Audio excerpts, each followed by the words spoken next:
Hi everyone, welcome to this edition of Addington News. And Darren, you described it the other day as lock and load. That basically means every week for the next couple of months anyway, and beyond, twice a week at Addington Raceway, the form should well and truly be stacking up. Yeah, absolutely. Look, we started really good last week with a really strong program, 930 odd thousand in turnover, really good margin, 28%.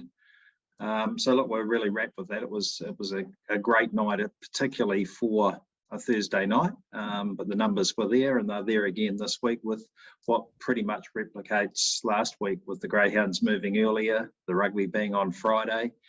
And as we say, we start racing Sunday for 9 weeks in a row, and the fields for Sunday, which we've just finished, are really solid as well. So it's a really good start, really pleased with it. Yep, well, there's so much happening here at Addington Raceway. We touched on Silver Moon Ladies Night last week. There's also an opportunity for people to celebrate Matariki on the 24th, and why not come out to the trots? Yeah, look, it's one of the nights we've got trackside dining. They're really filling up. There's 3 of those nights right through to Cup Meeting that are completely sold out already. Couple of options there, $59 for your reserved table and your meal, or $99 including a beverage package as well. Book online, addington.co.nz, and you can look at all the details there, sample menus and the like. That's how the bookings are taken. But yeah, Matariki on the 24th, public holiday, end of the day. If you want to take in some trots on a Friday night, probably a good way to do that. There is still some seats available on that night. They are starting to fill up. And as I say, the other ones are filling up as well. There's a new date that's about to be added to the website for trackside dining, which will be Friday, the 12th of August, because ones around it have already filled up. And a couple that will prove popular going forward. I know they're a wee way away, but for people to think about, the night of the Canterbury Classic, which is the 30th of September, that'll be popular, always sells out. So if you're looking for that, and the 14th of October will be the night of the 2-year-old versions of the Harness Millions for New Zealand Bloodstock, and that will be popular as well because they're big stake races. So have a look at those two going forward. But as I say, have a look at the website for all the details. And we've also got the Winter Ratto Racing Series, which culminates with the end of what used to be the harness racing season. Yeah, so we're building towards those, and the form through these is going to be really, really potent by the time we get to the Rattos, because that's how they've earned their spot in those races. That's the 31st of July, the Sunday meeting. So yeah, looking forward to that. Just covering off how we're going to do things for the next wee bit of time with form and everything else. We'll continue with Addington News every week, which will cover a detailed form look by yourself for either the Thursday or the Friday meeting. Obviously, we won't produce another one for a Sunday in such a short turnaround. But the website's the place to go, addington.co.nz, on race day by about midday. All of the links that we can find for any social media around stables, any information from various websites will be there. The selections will be there. So one-stop shop for all of your form, particularly for a Sunday, but for any meeting at Addington for that matter, addington.co.nz. Yep, that's the place to go. Now, before we get into the full preview, Darren, and we'll get to a couple of the performances later on in the show, and including the winning run of Klaus in the last, but both it and Mikey Maguire winning last week, great examples of, yes, we have quite a few favourites win, but there is potential for an upset, and both of those were rank outsiders last week.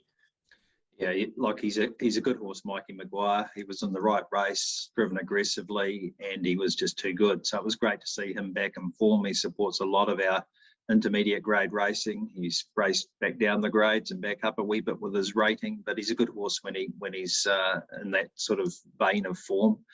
And Klaus, as we'll leave you with that video later in the day, nothing more popular than Stan Moore winning the last. Great interview on Harnessed Unhinged with Nigel Armstrong in the Brecon winning owners bar. I think he was being held up from having his whiskey stand for quite a while with an interview. So, and it was the last race. Yeah, exactly. And hey, it was really popular, great to see. So we're going to leave you with that video on the way out. And it just shows you some outsiders can win on occasions here at Addington, and a couple of roughies last week, and great to see. Yep. Well, before we get into the full race preview, as we do, I've found 3 that you need to put in whatever you're doing on Thursday night. Sweet Bell back in winning form last week. We know she was group place as a 3-year-old. She did a power of work last week, and I can only see her improving. So that's race 4, number 5. Bob Butt has a strong team in again. With Ice, race 8, number 7. I think it'll be really hard to beat. And the bet of the night, I know he'll be short Absolute Dynamite in the last, but he does look a winner. Race 10, number 5. Otherwise, we need to get through the 10 race program if you want to stick with us for the full preview. Yep, and as we said, very similar sort of structure to last week, time-wise and everything else, just before 5 o'clock and finishing just before 9. So race 1, Spectators Bar Mobile Pace, 1980, 456. Yeah, I like Violet Knight. He's going to win races, and he keeps on putting in huge performances without any luck. Comes to Addington Raceway without any form here, but I reckon it'll suit him. And to the second row definitely will. If he gets anywhere near them at the half mile, he can definitely win this race. So Violet Knight, Robbie Close, Matt Purvis, a big chance in the first. Ambleside Drive. Was excellent when second at Rangiora 3 starts back and hasn't had much luck since then, both barrier draw wise or race wise. Although I did think it found the line nicely behind Kikarangi Blue here last week. So from the inside draw, Sam Motley for the Robertsons, big chance. Backburn's likely to go forward and give Ambleside Drive that perfect run. Was pretty brave last time. Katie Cox trains and drives. And no GST. Spoke to Trent Yersberg about 2 or 3 weeks ago on an HRNZ interview, and he suggested it might be one to follow and has trialled up quite nicely, including winning a trial. So can nearly bump it up a little bit, Darren, but don't be leaving it out if you're having a play around an early treble or something. 11, 1, 3 and 6 in race 1. Race 2 is the IRT Your Horse Our Passion Trot, 2600, first leg of the early quaddie, 521. And many of these bouncing out of the race that was won by the Present Maker last week in an excellent debut. Page is one of those and gets off the unruly for this. Go back and have a look at that video because there were a few decent performances. Page was one of those, and Majestic Whisper. You might look at their form line and go 7th and 8th. Have a look at their statistics on the Herb and see how fast they came home on Stride Master, and you'll be putting them in some sort of combination. So I'm happy to have Page each way. I reckon the bookies might offer you a nice price about it. Sebastian Coe comes out of a different form line from Ashburton on Sunday, but did enough in its debut, and it's out of Miami, so there's a heck of a lot of winners coming out of that family. Expect it to continue to improve. Ken Barron, Blair Orange. Sassy Star was 3rd, and it's so easy race. And wasn't it nice to see Margot 9 and Pete Davis get a win with that horse out of With Intent, who of course we spoke about last week on the show, and looks like a Trickster's better than its last performance, I reckon, off the front row with a more economical trip. It's got a part to play, and Majestic Whispers almost on a par with it from a top 4 selection. So 6, 10, 4, then the 2 and the 8. But these maiden trots, gee, there's going to be some form over the next couple of months out of these. There's some real talent in them, isn't there? There's some up-and-coming really nice horses, and I see With Grace back trotting in that race. The pacing bred horse out of Bodine, by Better's Delight out of Bodine, Bad Babe. So you wouldn't get a better pacing bred horse, and she's having a go at trotting for Mark Smolinski, and he's had success switching gates with horses before. He has done. Something to watch. Race 3. Silver Moon Jewelers Ladies Night, the 8th of July, mobile pace. Those tickets are selling quick. Addington.co.nz for all of that information. 1980 at 5:49. Yeah, not exaggerating. There's not many of those left. So you need to get hold of Joe and the team there. Really interesting maiden race. Talked about that maiden trot, having some form. This will too. I went running numbers here, 2, 3, 4, and 5, and any one of them could win this. And then you can go wider to a couple of first starters if you like to keep running down the page. But I thought Dancing Desire will get its chance. Philly by Rock and Roll Dance, the Baron Orange combination here. Second last week in the Kikarangi Blue race. Wouldn't need to lift much off that, and comes up with a better barrier draw. So I thought she was top pick over Secret Cocktail for the Duns. She was good last time, 3rd fresh up. Yeah, again, that Kikarangi Blue race is we're going to be talking about that a fair bit, I think. Bree Express is out of that race too, and David Niven was much more like it probably should have been first up for Matt Purvis, because the money was on and didn't quite deliver, but was much, much better here last time in behind Art Lincoln. 2, 3, 4, and 5, but a good race, race 3. Yeah, again, a lot of form in there, and a Sky Major filly having her first start there. Get Smart, Trevor Casey and Regan Todd. The Sky Major's doing a great job in the trials, so they're going to be a force to be reckoned with as juveniles, I think. Race number 4 is the Avon City Ford Mobile Pace 1980 at 6:17. Yeah, went for Sweet Bell, came off the second row, did some work, was just simply too strong for them last week. Yeah, I can see her only improving. That was just second up this time in. She's the winner of 5 races. 3 of those have now come at Addington Raceway. I think she can win again. So each way, all day, race 4, number 5, Sweet Bell. Smithy's Terror was excellent first up, and behind stablemate Sam's Town. Inside second row, behind Marin Franco, who was great last week in the Sweet Bell race. And then I was with the 9, Braveview Kelly. Not too sure what to make of her. If the right one turned up here, she'd probably win this, but she was very disappointing last week. So she needs to lift off that, but if she does, she'll be in it for a long way. 5, 10, 1 and 9, and another very good contest when you consider I haven't found a spot for a horse that's won its last 3 in Kawai Shadow. As you mentioned earlier, the ultimate race book, the urb.co.nz, gives you all of the information, adjusts those times back to what they would have been if they were against the fence. Paraki Sealster is one that keeps popping up there, coming from back in the field. He draws the front row this time, but have a look at that. If you haven't had a play, it's a good way to have a look at a preview, particularly from the standing starts and the mobiles for the first couple 100 metres, and it'll tell you which ones consistently land in front or close to the pace, which, they posse up. Even if they're a wee bit out of form, they posse up and get themselves a good run. So it's worth having a look at the urb.co.nz. Last leg of the quaddies, race 5, the Garrard's Handicap Trot 2600 gets underway at 6:42.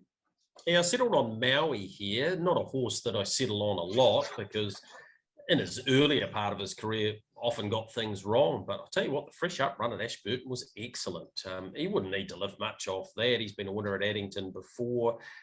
He seems to be improving manners-wise, so the standing start might not be as much of an issue as it probably was in the earlier stages of his career. David and Lawrence McCormick. Over Can't Do It Alone, Michael Howden, or Howie as he's known, and Stephen McNally. Thought its run here last time was good. In behind Royal Dell, gets in off the front. I think she's a mare that can win a few races. She's got a bit of breeding about her. Euro Cash is clearly capable of winning more races. Last time, prepared to forgive that because it did do a fair bit of work to get around them. And the other one I had in there was Prince Tekka. Steps very quickly and only off the 10 metres, might be amongst them nice and early, and that's when he goes his best races. But 13, 3, 8 and 11, and another even contest. Race number 6, Trackside Dining at Addington, addington.co.nz, Mobile Pace 1980, 7:07. As I mentioned before, Bob Butt with a strong hand in this program again, and Winegum was excellent behind Serious Moonlight, who I didn't find a spot for in race number 4, but you could easily have done so. Look, gate 7, I think won't be a problem. Bob's team flying, as I mentioned, so I give it a great chance. To beat the mare Ruby's a Delight, who's in career best form for John McDermott. Sarah O'Reilly struck up a really good association with her. So from the inside draw, she'll be right in this, I think. Ajira will have the money on again for the Del Gettys. Carter doing the driving. Very consistent this time in, bar one mishap, and the outside draw won't make it easy, but you've got to have him in because he's likely to go forward.